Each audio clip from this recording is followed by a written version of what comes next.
nous sommes sur une perspective que M. Atangadi reste dans son coin et qu'il ne fasse que son job. S'il a quelque chose à faire, c'est d'aller demander à M. Paul Biya de convoquer le congrès du RDPC, tout faire pour que celui-ci soit candidat et qu'il se mette aussi en ordre de bataille. C'est tout ce qu'on peut demander. Alors, nous sommes pour... Le parti au pouvoir est prêt à frauder par tous les moyens, quels que soient les moyens. Parce que le consensus des partis politiques va ouvrir un boulevard à des partis tentampions, n'est-ce pas, d'avoir des candidats. Lesquels candidats sont simplement des candidats au pied d'argile. Mais à qui on va affecter certaines voix, l'essentiel étant d'avoir le maximum pour faire gagner le président, si c'est lui qui est reconduit, repart. Vous comprenez que on n'a pas besoin de ça. Mais au Sénégal, il y a quelqu'un qui a gagné sans toutefois être le candidat du consensus. Et puis en 92, il y a certaines personnes qui nous ont dit que Foundi avait gagné. C'est vrai que sa candidature était portée par des forces, n'est-ce pas, pour le changement. Mais ce n'était pas la seule candidature. Et si certaines choses ne s'étaient pas passées, comme on nous dit que ça s'est passé, je crois que Foundi aurait battu l'autre à plate couture. Donc, si tant que l'opposition ne maîtrise pas, n'est-ce pas, la chambre électorale de l'ECAM, tant que l'opposition ne maîtrise pas les influences d'Atangadi sur l'ECAM, sur le Conseil constitutionnel et surtout, il ne faut pas aller vers là parce que les gars vont décider du nombre de voix qu'ils vous donneront et certaines voix qui vous reviennent seront distraites et seront affectées à d'autres. Ce qu'il faut faire, et je pense que c'est faisable, je crois que, je ne sais pas si c'est le bon qu'il a dit, ou alors Fabon, c'est qu'il faut avoir le bon contrôle, la bonne maîtrise de l'élection. C'est-à-dire qu'il faut former des gens qui sont capables d'aller à l'élection avec leur casse-croûte, qu'ils votent, qu'ils attendent. J'ai vu ça marcher en 2002, je crois 2002, avec feu le président Ndamjoya. J'ai couvert les élections, j'ai couvert une partie en 1996. En 1996, tout le monde disait que le sultan roi de Bamoun allait battre Ndamjoya. Ça n'a pas donné. Et le sultan a été battu, alors qu'on l'avait prévenu. On a vécu ça en 2002. Donc, les gens, aujourd'hui, il s'agit de former des combattants, des vrais guerriers de la démocratie. À savoir que vous n'allez pas voter seulement pour voter, vous allez voter et contrôler la gestion de votre vote. Vous allez voter, n'est-ce pas, et être prêt à aller n'importe où. Aucun sous-préfet. Et il faudrait qu'Atangadi avertisse ses sous-préfets. Parce que vous savez qu'en 92, il y en a qui ont failli passer des vies à trépas.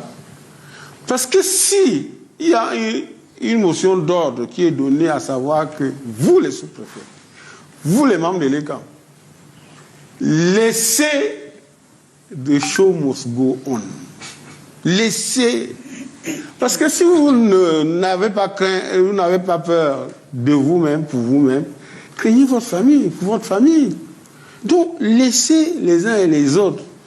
Et puis, vous croyez que, quel que soit le nombre, donnez même 7 ans encore, ou 14, et même 21. Moi, je suis prêt, si je suis vivant, à voter M. Biya en 2032.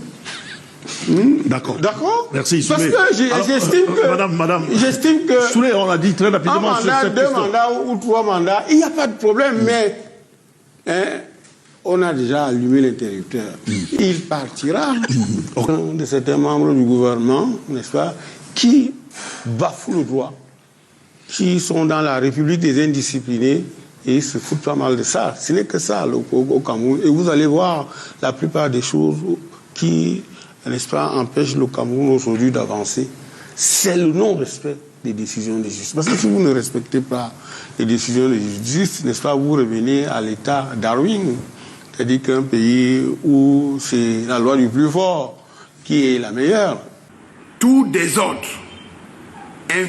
invectif, manipulation, appel à l'insurrection, messages de haine doivent cesser, car ces forfaits seront désormais traités avec la rigueur de la loi.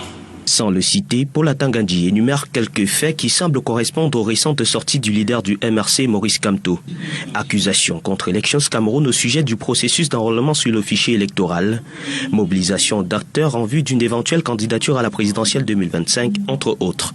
Sur le sujet, le MINAT se vend on ne peut plus clair. On vous donne de la nourriture dans un plat et vous décidez de manger à terre. Vous devez l'assumer entièrement sans tenter d'embarquer des innocents, des personnes naïves et vulnérables dans votre chute ou enfer politique. Sur un ton martial et se référant au discours présidentiel du 31 décembre 2024 et du 10 février dernier, le patron de la préfectorale promet un avenir peu enviable à tous ceux qui vont oser perturber le processus électoral par des actes de violence. Je redis aujourd'hui, si cette personne persiste dans la logique de provocation, de manipulation, de dresser les Camerounais les uns contre les autres, il va une fois de plus terminer sa course dans le pays de si je savais. Et cette fois-ci, dans le pays de si je savais, le séjour sera long. Il sera même très long. La patience de l'administration a des limites. Enfin, Paul Atanga-Nji invite ceux qu'il qualifie d'hommes politiques véreux à laisser les CAM se concentrer au mieux sur l'organisation des échéances électorales à venir.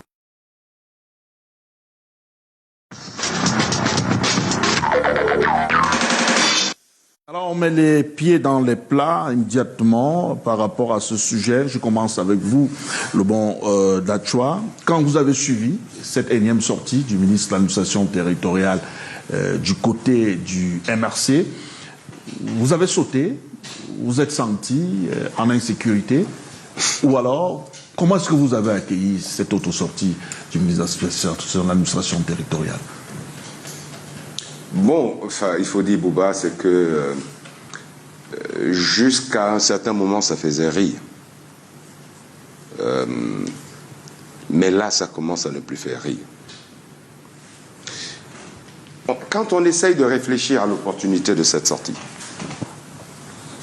on ne trouve pas l'opportunité. Du moins, de notre côté, nous ne trouvons pas l'opportunité dans tout ce que ce ministre a dit.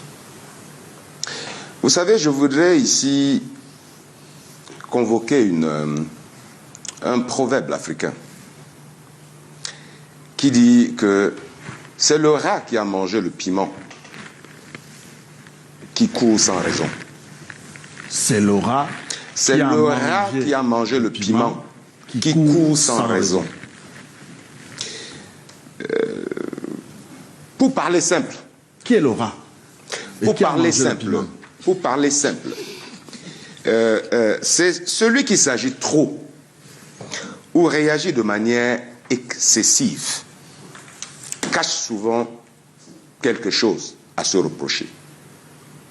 Parce que il faut bien qu'on puisse trouver quelque chose de logique à tout cela. Vous savez, on est républicain, hein? Je pense que vous l'avez signalé à l'entame de cette émission, dont nous n'allons parler ici qu'avec les faits. Et les faits sont têtus. En 2011, personnellement, mon entreprise a été sollicitée par le révérend pasteur Massingams, qui est président de la CONAC. Donc, pour ceux qui ne savent pas, c'est la Commission nationale anticorruption. En 2011, je suis sollicité pour la production et la réalisation du premier rapport de la CONAC. Premier rapport. Et dans ce rapport, c'est les faits. Il est écrit à la page 245, après un audit de la CONAC portant sur plusieurs milliards à la Campost, il est écrit à la page 245 le déclenchement des poursuites judiciaires contre toutes les personnes impliquées dans les détournements. Il s'agit de Paul Atangadi. J'ai fouillé, hein. Ce n'est pas un homonyme. C'est celui qui fait les fameuses conférences de presse. Donc, impliqué dans les détournements, il s'agit de Paul Atangadi, Jean-Pierre Mugubelinga, Charles Tawamba et bien d'autres personnes. 2011, accusé de détournement, c'est-à-dire que de deniers publics, notre agent, M. Atangadi.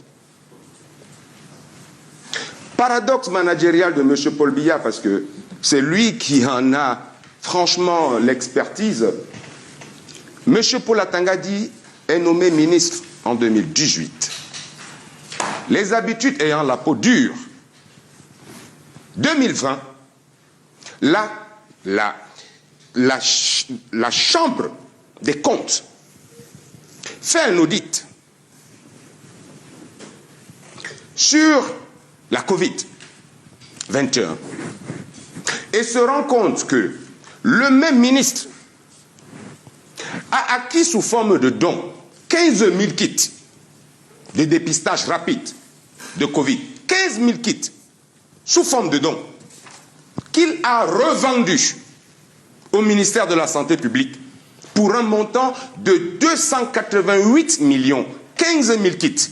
C'est-à-dire qu'il a vendu chaque kit, hein, les gens, les Camerounais peuvent faire la division, il a vendu chaque kit à 19 200, des kits qui étaient homologués par le ministère du Commerce à 700 francs. Le Premier ministre, parce que c'était surréaliste, qu'un ministère qui reçoive un don aille vendre ce don à une autre administration publique. Le montant la facture avait été réglée par le MinSanté.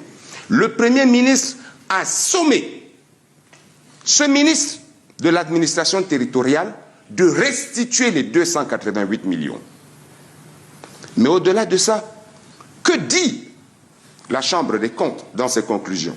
La Chambre des comptes dit, et là nous sommes aux pages 99 et 100 du rapport de la Chambre des comptes de 2021. La Chambre des comptes dit, au vu de ces constatations, la Chambre des comptes souligne l'opacité entretenue par le ministre. Ils ne disent pas par le ministère. La Chambre des comptes dit l'opacité entretenue par le ministre de l'administration territoriale et le ministre de la santé publique dans la gestion de cette transaction controversée, alors que subsiste un risque de distraction de cette somme. Je reviens donc à mon fameux proverbe. C'est le rat qui a mangé le piment qui court sans raison. Ce ministre, je n'ai pas terminé, Bouba. Je vous ai dit d'entrée de jeu, vous aviez des sujets de mise en bouche. Oui. J'ai décidé de ne pas prendre parole sur ces sujets parce que pour moi, ça c'était le plat de résistance, pour moi. D'accord. Donc, ce ministre dit dans sa conférence de presse, il parle de politicien véreux. En français facile, politicien véreux. Moi, je parle avec les faits. J'ai cité le rapport de la CONAC 2011. J'ai cité le rapport de la Chambre des comptes 2021. Je demande aux Camerounais, qui est véreux? Nous n'avons de leçons à recevoir, nous n'avons pas de leçons à recevoir de ce ministre. D'autant plus qu'il n'y a qu'au Cameroun qu'on peut voir comment un ministre de l'administration territoriale se mue en membre de l'ECAM, en membre du Conseil électoral, se mue en membre du Conseil constitutionnel et déclare qu'un Camerounais qui a déclaré sa candidature à l'élection présidentielle ne peut pas être candidat. Pourtant, nos lois et notre constitution sont claires quant à ce qui est des conditions à remplir pour être candidat. Je me pose donc la question.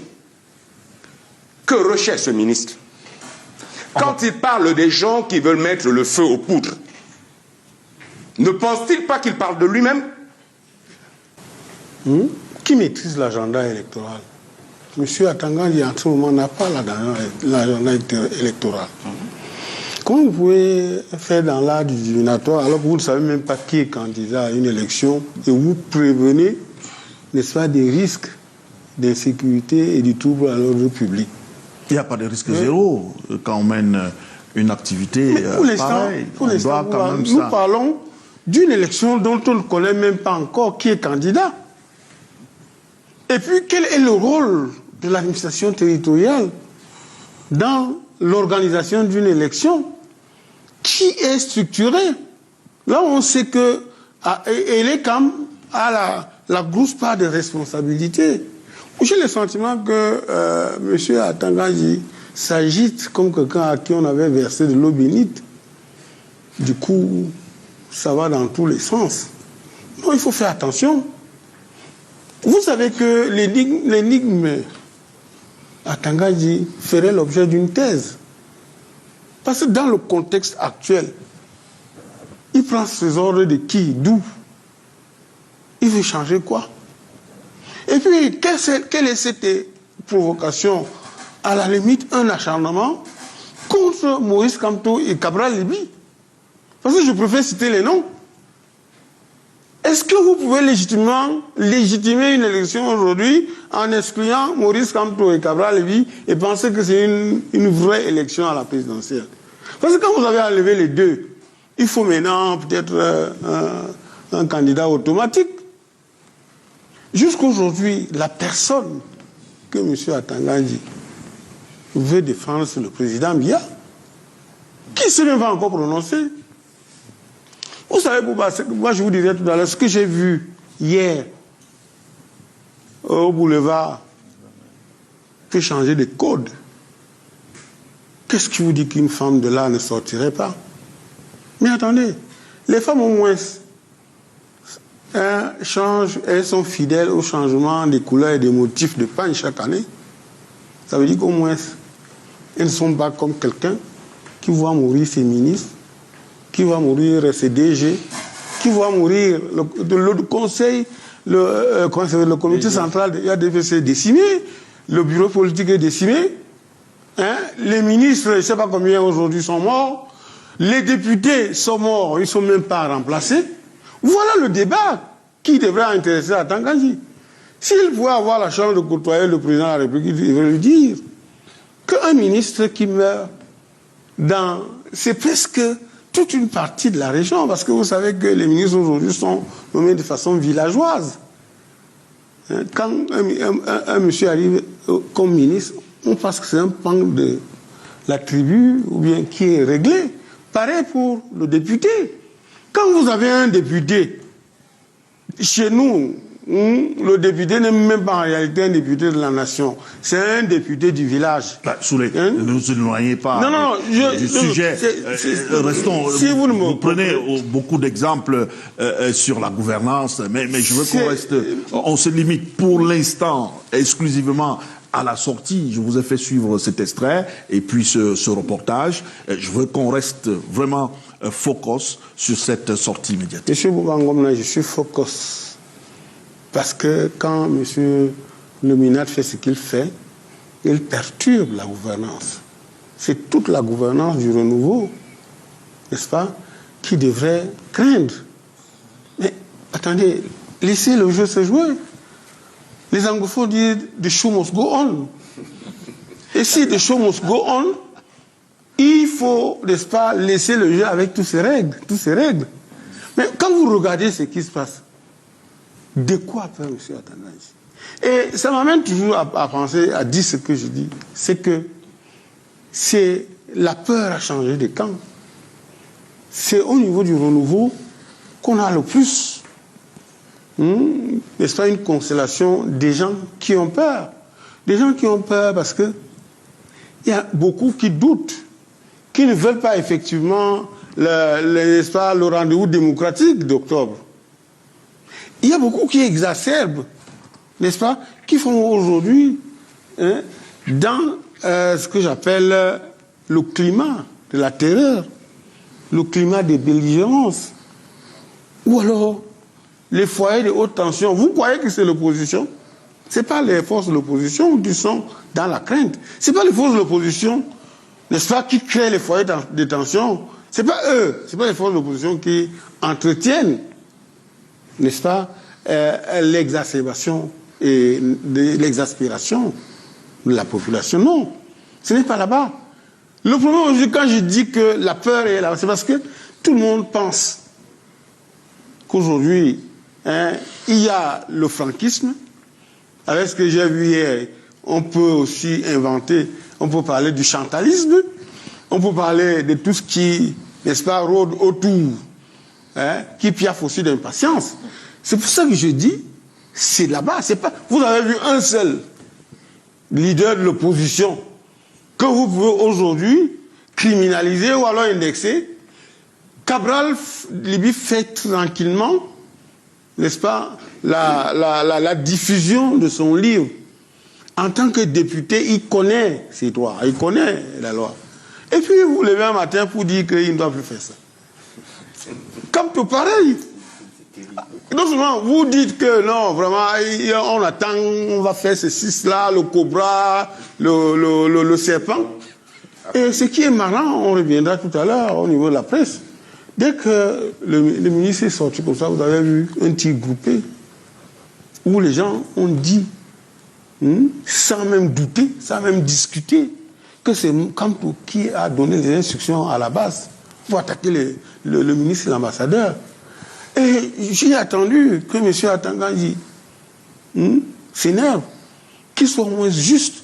Vous dites, mais comment vous avez fait? Depuis là, j'attends que le Conseil national de la communication se saisisse de l'affaire. Vous dites, mais comment vous pouvez affirmer de façon péremptoire que c'est Kamto qui a donné le discours, qui a écrit, qui a légitimé le discours de l'attaque du ministre et d'autres. Donc, M. Bouba, pour chuter sur cette première partie, je voudrais d'abord dire que il faut neutraliser Atangandji. Alors, le bon, là, tu vois, la peur a finalement changé de camp, alors à entendre parler Soulé. Oui, on se prêterait à cette idée. Moi, ce que j'ai envie de dire, c'est que ce qu'on constate aujourd'hui, dans les faits, c'est que le régime en place semble ne pas être prêt par rapport aux échéances futures qui arrivent à grands pas. Mais pour revenir une fois de plus à M. Atangandji, parce que c'est le sujet, dommage, qui nous impose de parler de personnes. Parce que moi, à cette période-ci, je suis un plateau de télévision, je serai en train de présenter ce que le MRC propose aux Camerounais à partir d'octobre 2025. Mais dommage qu'on nous impose des débats sur des personnes. Ce qu'il faut dire à M. Atangandji, c'est que depuis pratiquement plus de 6 mois aujourd'hui, nous sommes concentrés à demander de manière républicaine à Elecam de respecter le code électoral, notamment l'article 80, qui impose au directeur général d'Elecam, M. Éric Soussé, de publier la liste électorale nationale. Nous sommes concentrés là-dessus et rien ne va nous distraire. Je n'ai vu à aucun moment le président candidat Maurice Kamto, dans toutes ses conférences de presse, utiliser un langage qui appelle à la haine, utiliser un langage qui appelle au tribalisme, utiliser un langage qui appelle à l'insurrection ou je ne sais trop quoi. Tout ce que nous faisons à chaque fois, nous faisons une petite virgule, nous faisons une petite parenthèse pour répondre à quelqu'un qui, si on peut le permettre, je ne fais pas de commentaire, d'accord? Je reprends ici les propos d'un honorable député, notamment Jean-Michel Nietzsche, qui dit que les sorties de M. Atangandji n'honorent pas la fonction ministérielle. J'ai la faiblesse de penser comme lui. Donc, il faudrait que les Camerounais comprennent que tout ce que M. Atangandji fait aujourd'hui, c'est dans le sens de la démobilisation des Camerounais, qui depuis le 2 janvier 2025 et depuis 2024 s'inscrivent de manière massive sur les listes électorales. Sinon, quel est l'intérêt? Quel est l'intérêt pour lui de déclarer au stade où nous en sommes aujourd'hui que le président candidat Kamto ne peut pas être candidat. Quel est l'intérêt pour lui aujourd'hui de déclarer que l'honorable Cabral Libye ne peut pas être candidat? Quel est l'intérêt pour lui, ministre de l'administration territoriale? Parce que j'ai entendu l'analyse politique aujourd'hui ressasser le MINAT encadre le processus électoral. Non. Non, non, non. Ne donnez pas cette impression aux Camerounais. Le MINAT est un des acteurs parmi tant d'autres. Mais celui qui assure l'organisation des élections au Cameroun s'appelle Elekam. Et Elekam, de par la loi de la République du Cameroun, Elekam est un organe autonome. Il faut qu'on le sache. Donc, M. Atangandi, au stade actuel des choses, n'a rien à voir dans le processus électoral. N'est pas qualifié pour dire qui peut être candidat ou qui ne l'est pas. N'est pas qualifié pour dire aujourd'hui quel est le parti politique qui peut porter une candidature ou pas. N'est pas qualifié aujourd'hui, malgré le fait qu'il ne respecte pas les décisions de justice, notamment dans le cas du PCRN. Il y a une décision de justice qui reconnaît l'honorable Cabral Libye comme président, mais M. Atangandi sans aucun problème. Nous restons concentrés, nous nous battons pour que Elekam respecte l'article 80 de la loi électorale. Nous nous battons et encourageons les Camerounais tous les jours à aller s'inscrire massivement sur les listes électorales. Donc que M. Atangandi prenne un peu son mal en patience. C'est vrai qu'il a peur de perdre un ensemble de pouvoirs et de privilèges qu'il a aujourd'hui. Mais la vie est ainsi faite. Il finira par les perdre. Alors, dans la majeure partie des cas, il est à l'origine de la détérioration du climat social. Dans la majeure partie des cas, j'ai le sentiment que c'est lui qui nourrit, alimente la surenchère des tensions. Parce que la dernière sortie, elle tient sur quoi? En toute chose, il faut quand même se poser la question, à qui profite le crime? Moi, je ne suis pas dans... Il n'y a pas de casquette politique, rien. Mais quand vous voyez le ministre de l'AT sortir pour fusiller Kamto, pour fusiller Cabral Libye, ils lui ont fait quoi? Naïvement, vous posez la question. Moi, je comprends un peu M. Atangandi. C'est qu'il n'est pas capable, aujourd'hui, avec les tensions dans le Nozo, de faire un meeting là-bas, d'exister là-bas. Nous ne pouvons pas exister là-bas sur le plan populaire. Il se contente de verser dans la boulimie du pouvoir.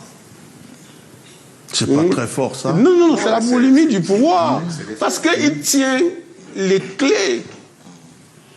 Dans le contexte actuel, si vous battez Biya, il peut dire que non, vous ne l'avez pas battu. Si la justice se prononce qu'effectivement on a battu Biya, il va dire non.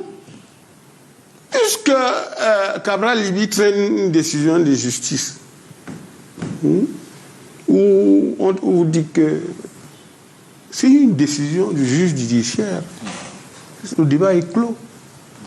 Mais pourquoi il continue à nourrir une animosité contre Cabral?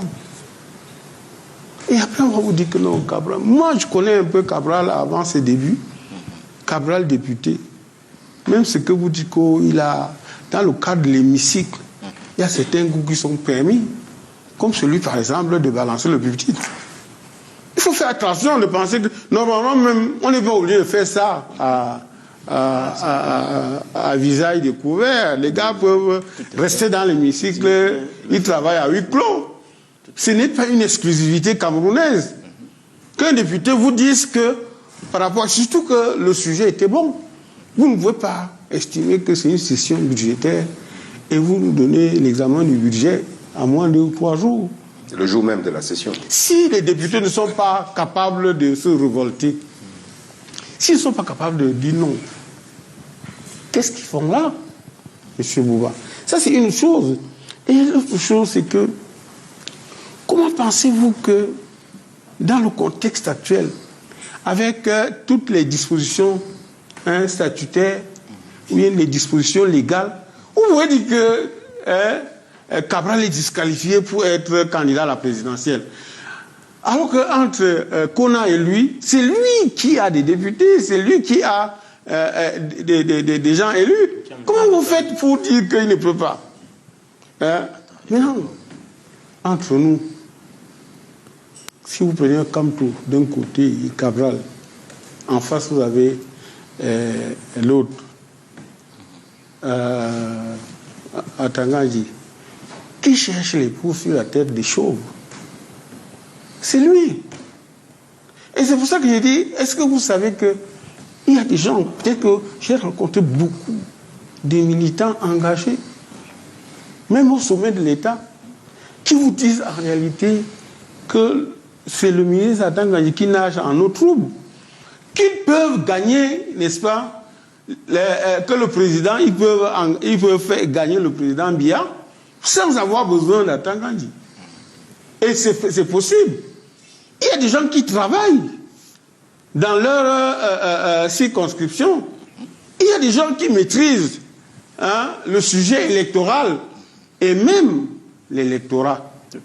Or, aujourd'hui, quand vous venez avec une tache d'huile sur un boubou blanc, c'est la tache d'huile qu'on retient. On dit que non, mais vous avez sali l'élection. Je pense que si le président n'y en a pas de rien, si Atanganji pense que le président veut gagner à tout pour ça, qu'on laisse, je vous ai dit qu'il y a le chantalisme, il y a le franquisme, il y a le biaïsme, qu'on laisse les autres aussi. Pourquoi est-ce que vous voulez absolument écraser Kamto et Cabral? Soyons quand même sérieux. Quand vous les regardez là, est-ce qu'ils sont capables de faire des soulèvements dans la mesure où ils n'ont pas la main mise sur les forces de sécurité?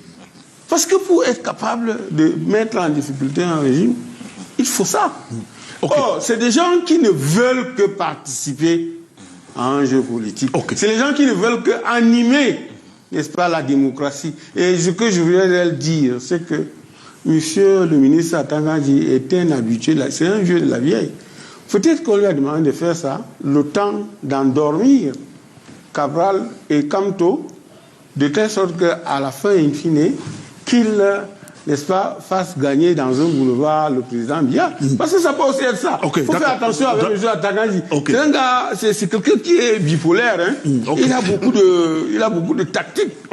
Parfois, il vous donne l'impression qu'il ne maîtrise rien, mais faites attention. D'accord. On sort par là très rapidement sur cette question en une minute pour chacun autour de cette table. Peut-on s'attendre à un apaisement de la situation dans les jours à venir?